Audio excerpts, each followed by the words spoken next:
अस्सलाम वालेकुम, मैं हूं रिजवान अशरफ। अमेरिका ईरान के दरमियान सीज़ फायर तो हो गया, लेकिन ऐसा लगता है कि ये वक्ती तौर पर सीज़ फायर हुआ और इमरान खान ने इसके बारे में पहले ही प्रेडिक्शन दे चुका है कि आप किसी सूरत इन यहूदी, सेहूनी, सलीबी और हिंदुत्व ताकतों के ऊपर एतमाद नहीं कर सकते, इनके ऊपर आप ट्रस्ट नहीं कर सकते। ये कभी भी आपके साथ धोखा कर सकते हैं, आपकी पीठ में छोटा घूम सकते हैं, आपको पता भी नहीं चलेगा। और ये किया इन लोगों ने। इधर सीज़ फायर होता है और उधर ठक करके अभी ये सीज़ फायर की जो स्याही है, अभी जो ड्राफ्ट तैयार हुआ उसकी जो स्याही खुश्क नहीं हुई, ड्राई नहीं हुई, कि सीज़ फायर की धज्जियाँ उड़ा दी गई, सीज़ फायर की जंगबंदी की खिलाफवर्जी शुरू कर दी गई, ईरान के ऊपर हमला कर दिया गया, ईरान ने जवाबन फिर हमला कर दिया। ये चंद मिनटों के अंदर ये सब कुछ हो गया।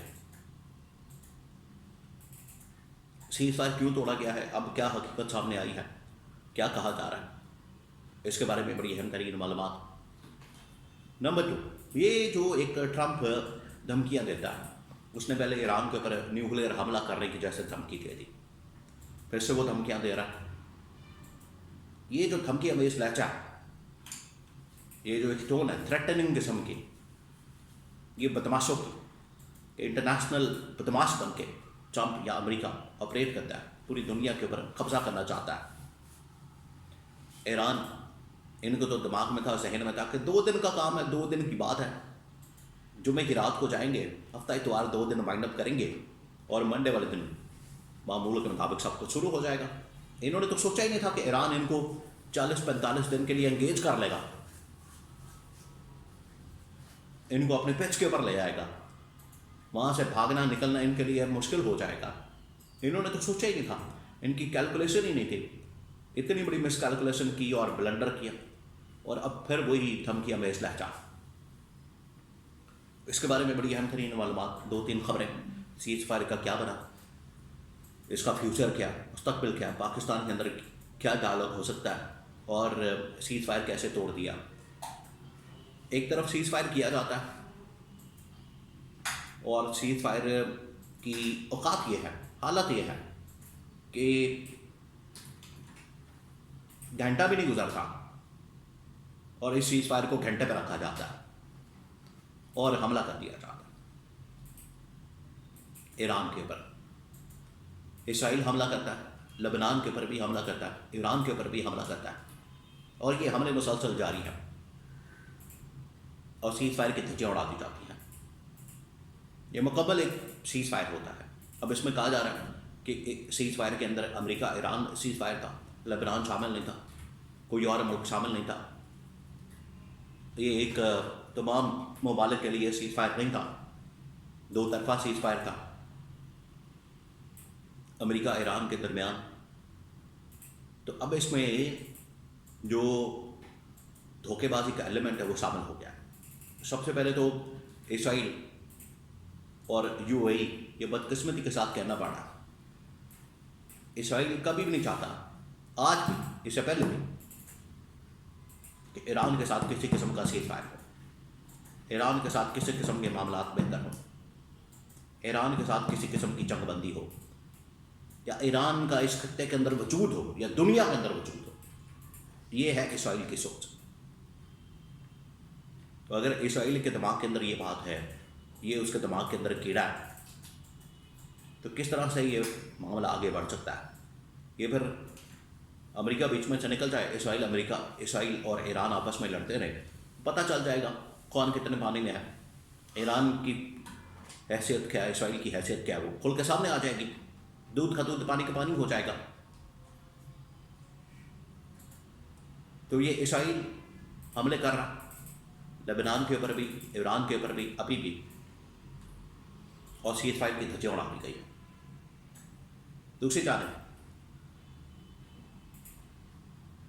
अमेरिका इस वक्त एक बार फिर से दम की अमेज लहजे के साथ बात कर रहा है, वही मोहल्ले के बदमाशों की तरह, और मैं नहीं छटाऊंगा, और मैं ये कर दूंगा, मैं वो कर दूंगा, और मैं नहीं किसी को छटाना। ये जो आपको पता है मोहल्ले के अंदर बदमाश होते हैं, बिल्कुल उसी तरह से जॉन हम बातें कर रहे हैं, और सूखी बदमाशी। क्योंकि जो हमले हैं पिछले 40 दिन से हो रहे हैं, ईरान उसका जवाब दे रहा है, तो आपने को बहुत बड़ा हमला करना तो कर देते, बिचो गल मुकांदे, आपने फिर लेके क्यों बैठे हुए? ये सिर्फ प्रेशर टैक्टिक, धमकी देना, आप आ जाए डील कर लें हमारे साथ। ये फ्रस्ट्रेशन की, डेस्परेशन की निशानी है। जो ट्रम्प धमकियां दे रहा है, ये फ्रस्ट्रेशन की निशानी है।